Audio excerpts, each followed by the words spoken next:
अरे भोंग्यांसारखा साऊंड कोण पण वाजवू शकतं. दम असेल तर एवढी क्वालिटी देऊन दाखवा, मग मानलं तुम्हाला.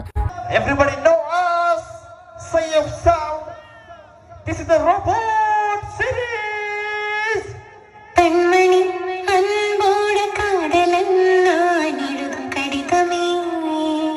PB Remix. பொன்மணி உன் வீட்டில் சௌக்கியமா, நான் இங்கு சௌக்கியமே. உன்னை எண்ணி பார்க்கையில் கவிதை கொட்டது, அதை எழுத நினைக்கையில் வார்த்தை முட்டது.